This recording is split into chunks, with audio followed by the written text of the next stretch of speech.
NTV time, जनता की बात जनता के साथ। इस वक्त की बड़ी खबर, कैबिनेट मंत्री कैलाश विजयवर्गीय का राहुल गांधी पर हमला। कहा, राहुल गांधी में समझ की कमी है। जातिगत जनगणना सभी लोगों के लिए है। देश में मुस्लिमों की 40 जातियां हैं, सभी की अलग अलग गणना होगी। अल्पसंख्यक के नाम से जनगणना नहीं होगी, सारी जातियां सामने आई। भोपाल लव जिहाद मामले पर कहा कि भोपाल में हर दिन एक युवती लव जिहाद का शिकार हो रही है। भोपाल के नेताओं को दी नसीहत। कहा, नेतागिरी के अलावा आसपास की घटनाओं पर भी नजर रखे। समाज में लव जिहाद का जहर कौन खोल रहा है। पाकिस्तानी सांसद के भड़काऊ बयान पर कहा, सेना के चीफ युद्ध में यदि जिंदा रहे तो नमाज पढ़ेंगे, कौन किस कब्र में होगा पता नहीं चलेगा। भारत अपनी क्षमता से 24 घंटे के भीतर पाकिस्तान को खत्म कर सकता है। उन्हें हमारी सैन्य शक्ति का अंदाजा नहीं, वक्त आने पर सब साफ हो जाएगा। देखिए, ऐसा है कि अभी वो छोटी बुद्धि के हैं, उनको समझ में नहीं आएगा कि जातिगत जनगणना ये सबकी होगी, हिंदू की भी होगी, मुस्लिम की भी। मुस्लिम खाली मुस्लिम नाम से नहीं जाना जाएगा, उसमें पठान कौन है, अंसारी कौन है, उसमें लोहार कौन है, उसमें सुतार कौन है, उसमें नाई कौन है। 40 जातियां हैं मुस्लिम समाज की, जो आपको भी नहीं मालूम, उनकी भी जाति गिनी जाएगी। ऐसा नहीं है कि कोई सीधा की सीधा एकदम अल्पसंख्यक के नाम से आरक्षण ले लें। और सबकी जाति जनगणना हो, जैसे पहले जाति जनगणना बिहार में वैसे नहीं है, ये जाति जनगणना सबकी होगी। अब ये उनको समझ में नहीं आ रहा है कि बीजेपी ने या मोदी जी ने निर्णय लिया तो उसके पीछे उन्होंने एक बहुत अच्छी रणनीति के लिए पाकिस्तान के सांसद और पाकिस्तान की सेना रखेगी और आर्मी चीफ पहली अजान करेंगे। जब युद्ध होगा अगर तो ये रहेंगे तो करेंगे, युद्ध होगा तो 24 घंटे के अंदर पाकिस्तान साफ हो सकता है। वो हमारी क्षमता है, हमारी क्षमता का आकलन अभी पाकिस्तान को नहीं है, और इसलिए बड़ी बड़ी बात करते हैं। और इसलिए जो लोग दहाड़ते हैं ना बेकार में, वो कुछ कर नहीं पाते। जो चुप रहते के काम करते हैं ना, वो काम करते हैं। भारत ने कभी नहीं कहा कि हम जाकर लाहौर में झंडा गाड़ेंगे, उन्होंने कभी नहीं कहा। ठीक है, युद्ध होगा जब बताएंगे।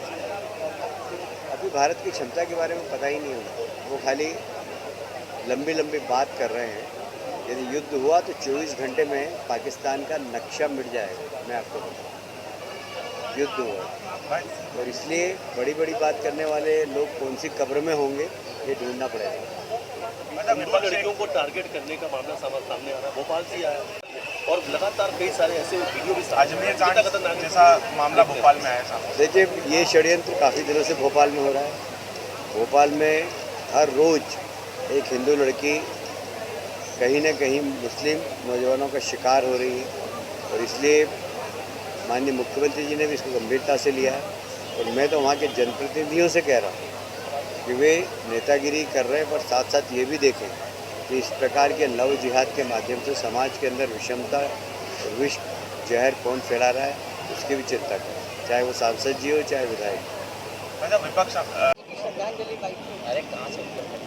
देखिए, नरेंद्र जी मेरे मित्र थे, छोटे भाई जैसे थे, और कांग्रेस में थे तब से ही मुझसे बड़ा स्नेह रखते थे। वे हमेशा ही एक बात कहते थे कि मैं भले कांग्रेस पार्टी में हूँ, पर नेता तो आप ही हो, और मैं आपको नेता मानता हूँ। जब कांग्रेस में थे तब कहते थे, जब भारतीय जनता पार्टी में आए तो हमारा बहुत हमारी पूरी मीडिया टीम को सक्रिय करने का काम किया। सबसे पहले ट्वीट आता था किसी भी घटना का, चाहे वो कांग्रेस की घटना हो चाहे बीजेपी। इतने जागरूक थे, हर व्यक्ति के मोमेंट को चेक करते थे कि मैं आज कहाँ हूँ, ये उनको मालूम होता था। सीएम हमारे कहाँ हैं, ये उनको मालूम होता था। हमारे देश के प्रधानमंत्री कहाँ हैं, ये उनको मालूम होता था। हमारे प्रदेश अध्यक्ष कहाँ हैं, ये उनको मालूम होता था। हमारे गृह मंत्री कहाँ हैं, ये उनको मालूम होता था। और उनके कार्यक्रम को देखना, सुनना और फिर ट्वीट करना, ये उनकी विशेषता थी। तो एक बहुत ही जागरूक आदमी को हमने खोया, और अचानक चले गए। वो विश्वास भी नहीं हो रहा था कि जल्दी वो छोड़ कर चले जाएंगे। मुझे जब पहला सूचना आई तो मैंने कहा नहीं, ऐसी कोई तबीयत भी उनकी ख़राब नहीं थी। तो अचानक ही उनका जाना हमारे लिए बहुत एक तरीके से सदमे के समान है। मैं उनके चरणों में विनम्र श्रद्धांजलि अर्पित करता हूँ और उनके परिवार के प्रति ईश्वर से प्रार्थना करता हूँ कि इतना बड़ा दुख सहन करने की शक्ति प्रदान करें। उनकी बेटी अभी अमेरिका में है, वो मेरा ख्याल है जहाज़ में होगी, आज रात तक या दोपहर तक आ जाएगी और कल सुबह उनकी अंतिम क्रिया होगी जिसमें हम लोग सब लोग सम्मिलित होंगे और मैं उनके चरणों में उनकी श्रद्धांजलि करूँगा। पाकिस्तान को लेकर जो परिस्थितियाँ निर्मित है, कर्नाटक के सीएम सिद्धरमैया कह रहे हैं कि युद्ध की कोई ज़रूरत नहीं है, सर बातचीत करना चाहिए, सुरक्षा बढ़ाई जानी चाहिए, इस प्रकार के बयान उनके सामने आ रहे हैं। सीतारमैया तो थाने पे मंच के ऊपर ही एक अधिकारी को लपड़ मार, उनकी उम्र बहुत हो गई है और ऐसी उम्र के लोग ऐसी बहकी बात कर सकते हैं।